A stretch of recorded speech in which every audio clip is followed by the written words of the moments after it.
बचपन से ही निडर, बहादुर और बेबाक था। उसे घुड़सवारी, तीर अंदाजी और तलवारबाजी अपने बाप से विरसे में मिली थी। वो शिकार पर निकलता था तो कभी खाली हाथ नहीं लौटा था। वो ताकतवर होने के साथ साथ बला का ज़हीन था और इसी वजह से उसका बाप उस पर भरोसा करता था। उसका ताल्लुक औगोज़ तुर्कों के काई कबीले से था। उसके बाप का नाम सुलेमान शाह था, लेकिन बाज़ मुअर्रिखीन उसके बाप का नाम गुंदोज़ अव्वल बताते हैं। तारीख उस बहादुर को अर्तुगरुल गाजी के नाम से जानती है। सल्तनत उस्मानिया का बानी सुल्तान उस्मान अव्वल उसी का बेटा था। आप देख रहे हैं नुक्ता, जिसके साथ मैं हूं यासिर रशीद चौधरी। हमारी इस वीडियो को मुकम्मल देखिए। अगर पसंद आए तो हमारे चैनल को सब्सक्राइब कीजिए और बेल आइकन को दबाइए ताकि आपको लम्हा बलम्हा ऐसी मालूमाती वीडियोस पहुंचती रहें। बसूरत दीगर हमें अपनी राय से आगाह कीजिए।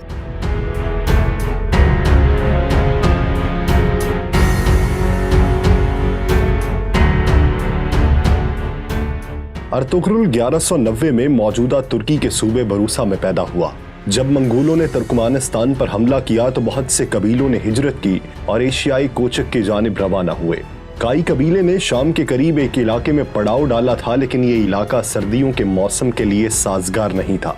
इसलिए अर्तुगरुल का बाप सुलेमान शाह चाहता था कि जल्द अज जल्द किसी बेहतर मकाम की जानिब हिजरत की जाए। उसके लिए उसने अर्तुगरुल को हलब भेजने का फैसला किया, जहां पर सुल्तान सलाहुद्दीन अय्यूबी के जानशीन हुकूमत कर रहे थे।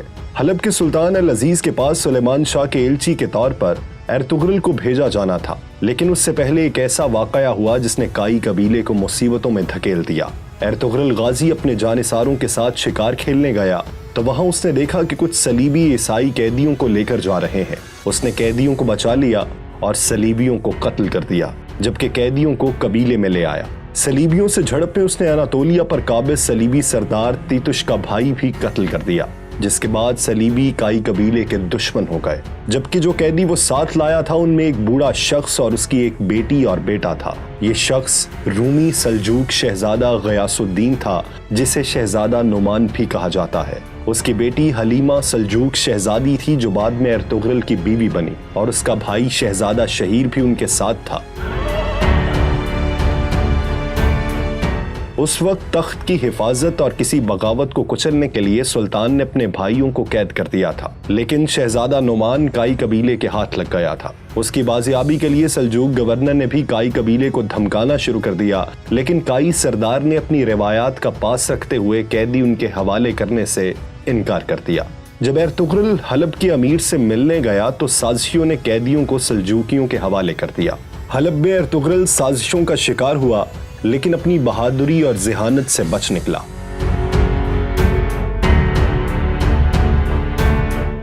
अर्तुगरुल ने जो इलाका सुल्तान से हासिल किया वो सलीबियों के कले के नजदीक था और उसमें रहने का मतलब था कि मौत के मुंह में चले जाना। कबीले के सरदारों ने मुखालिफत तो की, लेकिन सुलेमान शाह ने हिजरत की और कबीला अनातोलिया की सरहद पर आबाद हो गया। तीतुश ने अपने भाई का बदला लेने के लिए उन पर हमला किया। काई कबीले ने अर्तुगरुल की क़यादत में उनके कले पर हमला कर दिया। काइयों ने सलीबी कला फतह कर लिया। 1225 में सुलेमान शाह के इंतकाल के बाद कबीले की सरदारी का मसला सामने आया, लेकिन उससे कबल के कोई फैसला होता, मंगोल उन पर हमला कर चुके थे। 1230 में मंगोल तातारी चंगेज खान की क़यादत में चीन और ईरान फतह कर चुके थे। मंगोलों की एशियाई कोचक मुहिम का सरबराह नवियान था। उसने तमाम तुर्क कबीलों पर हमला किया और उन्हें रौंदता चला गया।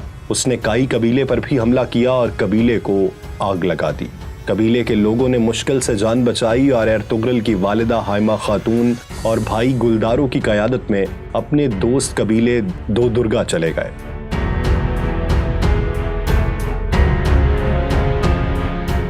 दो दुर्गा कबीले का सरबराह अर्तुगरुल का मामू था। उसने उनको रहने की जगह दी और उनकी मदद का फैसला किया। अर्तुगरुल ने मंगोलों के खिलाफ लड़ने का फैसला किया, लेकिन कबीले के अमायदीन और उसके मामू और भाई ने इसकी मुखालिफत कर दी। लेकिन वो खामोश रहने वाला नहीं था।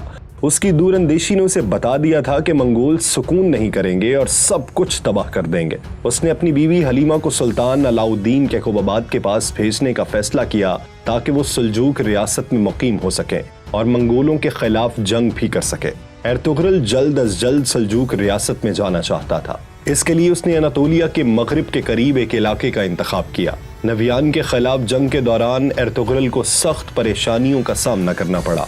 उसके मामू की वफात के बाद उसका मामूजाद दो दुर्गा कबीले का सरबराह बन गया, लेकिन वो अपनी सौतेली माँ और गद्दारों के हाथों कठपुतली बन चुका था। एर्तुगरुल के कबीले के सरदार का इंतखाब किया गया तो उसके भाई गुलदारों ने सरदारों को पैसे देकर साथ में लाया और सरदार बन गया। उसका सरदार बनने का मकसद था कि वो एर्तुगरुल को अनातोलिया जाने से रोक सके। एर्तुगरुल के भाई की पुश्त पर सल्जूक सुल्तान का नामजद करदा वजीर सादुद्दीन कोपेक था। सादुद्दीन कोपेक एक फितना परवर शख्स था। सादुद्दीन कोपेक सुल्तान को मारकर सल्जूकी तख्त पर कब्जे का ख्वाब देख रहा था, लेकिन उसे एर्तुगरुल उस राह में रुकावट नजर आता था। एर्तुगरुल ने मंगोलों के सरदार नवियान को जंग में शिकस्त दी और सलीबियों की सरहद पर हिजरत का फैसला कर लिया। एर्तुगरुल को एक दीनी शख्सियत इब्नुल अरबी की रहनुमाई भी हासिल थी, जो कि उसकी हर फैसले पर रहनुमाई करते थे। उसके साथ साथ एर्तुगरुल की बहादुरी की वजह से तुर्कों की तंजीम सफेद दाढ़ी वाले भी उसकी पुश्त पर थे और उनकी मर्जी से ही वो सलीबियों के करीबी सरहद पर हिजरत करना चाह रहा था। उसने अपने भाई से बगावत की और अपने जानिसारों, वालिदा, छोटे भाई, बीवी और कबीले के 400 अफराद के साथ हिजरत का फैसला किया और अनातोलिया की मगरबी सरहद पर आबाद हो गया। यहाँ आबाद होकर वो काई कबीले के उस टुकड़े का सरदार बन गया। नई जगह हिजरत के बाद हालात साजगार न हुए और कबीले में फाकों की नौबत आने लगी। इस दौरान एर्तुगरुल के कबीले की खातीन कालीन बनाने का काम करती रहीं और उन कालीनों को बेचकर अनाज लाया जाता रहा, लेकिन वो खाने के लिए बहुत कम था। मगरबी सरहद पर उसका सबसे बड़ा हरीफ चावेदार कबीला था, जिसके सरदार जानेदार बे के बेटे औराल ने एर्तुगरुल की मुखालिफत की और उसके कालीनों के काफिले पर हमला करके उसके मुतअद्दिद सिपाही कत्ल कर दिए और उसके साथ साथ तमाम माल जला दिया, जिसके बाद उसके कबीले पर मजीद मुसीबतें टूट पड़ी। वो जिस बाजार में तिजारत करते थे उस बाजार को हानली बाजार कहा जाता था। ये बाजार आज भी तुर्की में हानली बाजार के नाम से मौजूद है। इसका मालिक सैमून कुस्तंतीनिया के सलीबियों का जासूस था। जब एर्तुगरुल को मालूम हुआ तो सफेद दाढ़ी वालों ने उसे इस जासूस को खत्म करने का हुक्म दिया। एर्तुगरुल ने अपने सिपाही नूरगुल के साथ मिलकर उसको बेनकाब किया और उसके खिलाफ जंग करके हानली बाजार पर कब्जा कर लिया। उसने चाबेदार कबीले के सरदार के बेटे औराल से भी इंतकाम लेने का फैसला किया, लेकिन अमीर सादुद्दीन कोपेक ने मुदाखलत की और उसे बचा लिया। अमीर सादुद्दीन चूंकि उस इलाके का सरदार आला था, इसलिए उसकी बात का मानना जरूरी था, लेकिन एर्तुगरुल उसको खातिर में नहीं लाता था। इस दौरान सुल्तान अलाउद्दीन कैकोबाबाद का उस इलाके से गुजर हुआ तो उसने हानली बाजार के रोमी और ईसाई ताजरों से जब एर्तुगरुल की ईमानदारी और बहादुरी का तज़किरा सुना तो वो उससे बहुत मुतासिर हुआ। अमीर सादुद्दीन ने सुल्तान को बरगलाया कि एर्तुगरुल रियासत के अंदर रियासत बना रहा है और हानली बाजार को सल्तनत को देने की बजाय उस पर खुद काबिज हो गया है। लेकिन सल्जूक सुल्तान पहले ही एर्तुगरुल का मद्दाह हो चुका था और तुर्कों की रिवायात के मुताबिक तलवार से हासिल की गई जगह उसकी मिल्कियत होता है। सुल्तान ने एर्तुगरुल को इस सारे इलाके का सरदार आला बना दिया और सादुद्दीन को वापस कूनिया बुला लिया। सरदार आला के साथ साथ उसने एर्तुगरुल को कारा चायसार कला फतह करने का भी हुक्म दिया, क्योंकि उन्होंने सुल्तान पर हमला करने की कोशिश की थी। सुल्तान ने उसको वादा किया कि वो जल्द अपनी एक फौज उसकी मदद को भेजेगा। उन सब जंगों में चावेदार कबीले का औराल बे एर्तुगरुल के खिलाफ रहा, मगर उसका भाई आलियार और बहन इस्लाहान ने एर्तुगरुल का साथ दिया। आलियार जानफिशानी से लड़ते हुए शहीद हो गया। उसके भाई औराल को एर्तुगरुल ने बगावत के जुर्म में कत्ल कर दिया। उसकी बहन इस्लाहान को कबीले की सरबराह बना दिया गया और एर्तुगरुल ने अपने सबसे बेहतरीन दोस्त तुर्गुत, जिसे नूरगुल भी कहा जाता है, उससे उसकी शादी करवा दी। लेकिन याद रहे, नूरगुल की पहली बीवी मंगोलों के हमलों में जिंदा जला दी गई थी। यूं दोनों कबीलों में दोस्ती की फजा पैदा हो गई।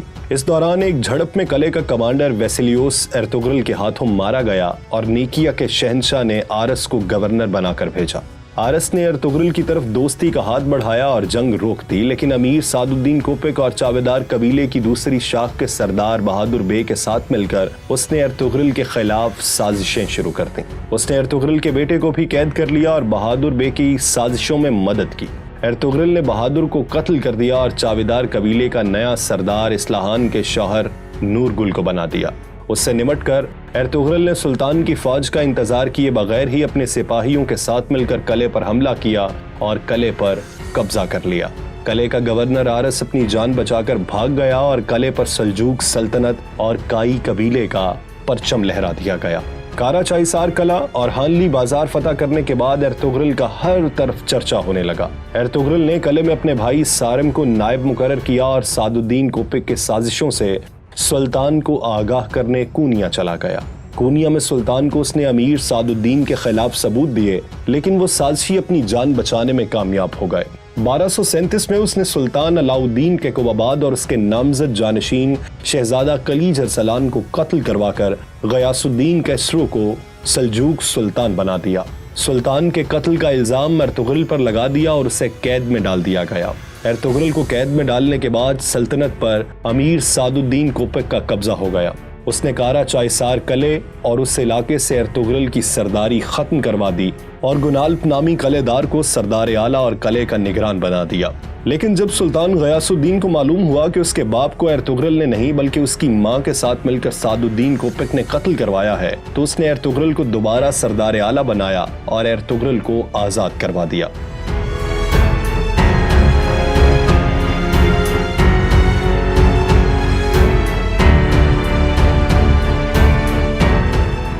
سلطان غیاث الدین نے امیر سعد الدین کو قتل کرنے کا حکم جاری کیا اور ارطغرل کو یہ ذمہ داری سونپی۔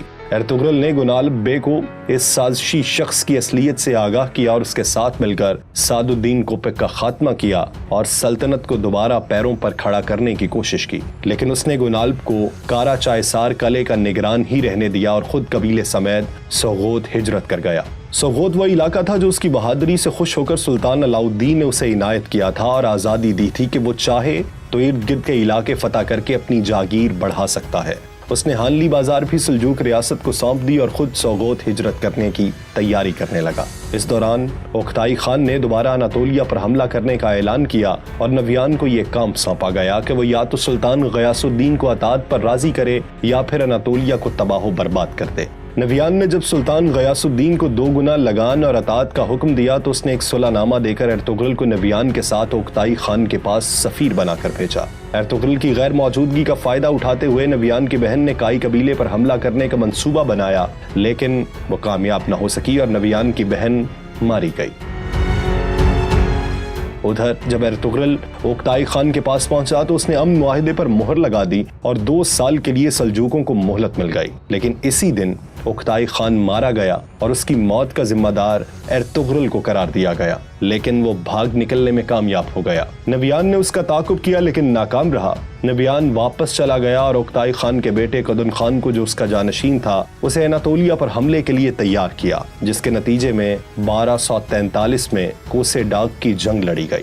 ارطغرل جب واپس قبیلے پہنچا تو اس نے سوغوت جانے کے لیے قبیلے کو تیاریاں شروع کرنے کا حکم دیا۔ اس دوران سوغوت کی سرحد پر موجود قلعے کے گورنر نے اس کے سپاہیوں پر حملہ کیا اور اس کے جوابی حملے میں اس نے قلعے کے گورنر کو مار دیا اور قلعے پر قبضہ کرنے کا فیصلہ کیا، لیکن عین اس وقت نیکیا کے شہنشاہ کا بیٹا پرنس تھیوڈر بذات خود اس کے پاس آیا اور اس سے شہنشاہ کی جانب سے معذرت کی اور دوستی کا ہاتھ بڑھایا، جس کے بعد سوغوت میں صلیبیوں کی جانب سے خطرہ ٹل گیا اور اس نے قبیلے سمیت سوغوت ہجرت کر لی، جو کہ اب ارطغرل غازی کی جاگیر تھی۔ کوسے ڈاک کی جنگ میں سلجوقوں کو بری طرح شکست ہوئی اور منگولوں نے اناطولیہ پر قبضہ کر لیا اور ارد گرد کے تمام قلعے دار، قبیلوں کے سردار، یہاں تک کہ سلطان بھی منگولوں کو ٹیکس دینے پر مجبور ہو گیا۔ سلجوق دربار میں سلطان منگولوں کے ہاتھ کی کٹ پتلی بن گیا۔ غیاث الدین کا جانشین مکمل طور پر منگولوں کے ہاتھوں میں کھیل رہا تھا۔ مسلم امراء منگولوں سے سونا لے کر ان کے مفاد کے لیے کام کر رہے تھے۔ سلطان کے بڑے بیٹے عزاء الدین کیکاؤس نے منگولوں سے بغاوت کی، لیکن اس کا ساتھ دینے والا کوئی نہیں تھا، اس لیے اس نے نیکیا میں جا کر پناہ لی اور اس کا بھائی رکن الدین کلیج ارسلان سلطان بن گیا۔ منگولوں کا حکمران ہلاکو خان بن گیا تھا، جو مشرق میں تبریز تک خون کی ندیاں بہا چکا تھا اور عنقریب اناطولیہ کے باقیوں کو روندنے کا منصوبہ بنا رہا تھا۔ इस दौरान अर्तुगरुल ने सोगोत में अपना कबीला बसा लिया और वहां से मंगोलों के खिलाफ जद्दोजहद जारी रखी, लेकिन ये जद्दोजहद ज़ाहिरी नहीं थी। ज़ाहिरी तौर पर वो मंगोलों को टैक्स देता था, लेकिन अंदरूनी तौर पर वो मंगोलों के खिलाफ एक बड़ा मंसूबा तैयार कर रहा था। उसने मिस्र के ममलूक सुल्तान मलिकुल ज़ाहिर रुकनुद्दीन बेबरस और चंगेज खान के पोते बरका खान, जिसने अपने कबीले के साथ इस्लाम कबूल कर लिया था और मंगोलों के खिलाफ जंग जारी रखे हुए था, उसके साथ मिलकर एक मंसूबा बनाया। सुल्तान अज़ाउद्दीन के काउस और उसके हामी कबाइल को इकट्ठा किया और उन दो बड़ी ताकतों को मंगोलों से लड़ने के लिए तैयार कर लिया। लेकिन अंदरूनी साजिशों और सलीबी कले के गद्दार गवर्नर की तरफ से हमलों के बाद अर्तुगरुल बुरी तरह फंस गया था, क्योंकि अपने अजीम मकसद को पूरा करने के लिए एक बड़ी जंग जरूरी थी। लेकिन इस दौरान वो किसी तौर भी बाज़ंतीनियों से जंग का सोच भी नहीं सकता था। मंगोलों की शोरश जारी थी, जबकि कई कबीले के लोग उनसे मिल चुके थे। अर्तुगरुल का सोगोत से कंट्रोल खत्म करने के लिए सल्जूक वजीर बहाउद्दीन ने उमरूलो कबीले को सोगोत में बसाने का फैसला किया। उमरूलो कबीले का सरबराह अर्तुगरुल के खिलाफ था, लेकिन उसकी बेटी अर्तुगरुल को पसंद करने लगी और बाद में अर्तुगरुल ने उससे शादी कर ली। सलीबी बागियों ने किले पर कब्जा कर लिया। उनका सरबराह कमांडर ड्रागोस था, जो अर्तुगरुल को सोगोत से निकालना चाहता था। उसने अमरूलो कबीले के सरदार को कत्ल करके उसके इल्जाम अर्तुगरुल के बेटे गुंदोज एलब पर लगा दिया, जिसके बाद दोनों कबीलों में लड़ाई का अंदेशा हो गया। लेकिन अर्तुगरुल की जहानत और समझदारी से वो इस मुसीबत से बच निकले। उमरू बे के बाद उसका बेटा बोलाद बे उस कबीले का सरबराह बना। बोलाद बे मंगोलों का खास आदमी था और बागी कबाइल के खिलाफ एक मुहिम जारी रखे हुए था। अपनी असलियत छुपाए हुए वो अल्बास्ती के नाम से तुर्क कबीलों के लिए दहशत बना हुआ था। दूसरी तरफ ड्रैगोस भी गुमनाम था। अर्तुगरुल को दो गुमनाम दुश्मनों का सामना था और वो दोनों उसकी नजरों के सामने थे, यानी अल्बास्ती बोलाद बे के रूप में और ड्रैगोस सोगोत के कलीसा में जिंगूच के रूप में। अल्बास्ती ने अर्तुगरुल के भाई गुलदारों के कबीले को भी तबाह कर दिया और वो अपनी जान बचाकर पहाड़ों में रूपोश हो गया था। अर्तुगरुल के सामने नादीदा दुश्मन थे और एक अजीम मकसद उसका मुंतजिर था। इस सूरत हाल में वो किसी तौर इन मामूली दुश्मनों को नजरअंदाज नहीं कर सकता था। अर्तुगरुल ने मंगोलों के दो सरदारों को कत्ल कर दिया जो उसके कबीले पर हमला आवर हुए थे। उनकी मौत के बाद हलाकू खान का भाई एरुक बोका उसके मुकाबले के लिए सोगोत आ गया। उसने अल्बास्ती की मदद की और अर्तुगरुल के खिलाफ जाल बुनने शुरू किए, लेकिन अर्तुगरुल एक मर्तबा फिर अपनी ज़हानत से बच निकला। उसने ड्रैगोस को बेनकाब किया और उसे कत्ल कर दिया। अल्बास्ती भी जब खुलकर अर्तुगरुल के सामने आया तो उसके भाई गुलदारों के हाथों मारा गया। अर्तुगरुल उन दुश्मनों से निमटने के बाद मगरिब में बरका खान से मुलाकात के लिए चला गया। एरुक बोगा को जब इस बात का इल्म हुआ तो वो उसके पीछे चला गया। अर्तुगरुल ने बरका खान के गद्दार वजीर को बेनकाब किया और एरुक बोगा भी बरका खान के हाथों मारा गया। अर्तुगरुल ने बरका खान के साथ मिलकर मंगोलों से जंग की। उसने बरका खान को यकीन दिलाया कि जब वो मंगोलों पर हमला करेगा तो अनातोलिया के तुर्क उसके शाना बशाना होंगे, जबकि सुल्तान ज़ाहिर बेबरस भी अपनी फौज के साथ उनके साथ शामिल हो जाएगा। अर्तुगरुल वापस कबीले आ गया और अपने छोटे भाई दुंदारबे को कायम मकाम बनाकर उस जंग के लिए रवाना हो गया। उस जंग में मंगोलों को शिकस्त हुई। लड़ाई के दौरान ही हलाकू खान अलील हो गया और बीमारी से चल बसा। मुसलमानों को फतह नसीब हुई। बगदाद से खिलाफत अब्बासिया के खात्मे के बाद खिलाफत अब्बासिया काहिरा मुंतकिल हो गई। सुल्तान बेबरस भी वापस मिस्र चला गया और अर्तुगरुल जंग से गाजी बनकर लौटा, इसीलिए गाजी उसके नाम का हिस्सा बन गया। वो 1280 में 90 साल की उम्र में सोगोत में फात हुआ और उसी शहर में उसका मकबरा तामीर किया गया। अर्तुगरुल गाजी की बहादुरी और शुजाअत और फरोग इस्लाम की खातिर जद्दोजहद की निशानी के तौर पर तुर्कमानिस्तान में उसके नाम पर एक मस्जिद भी तामीर की गई है।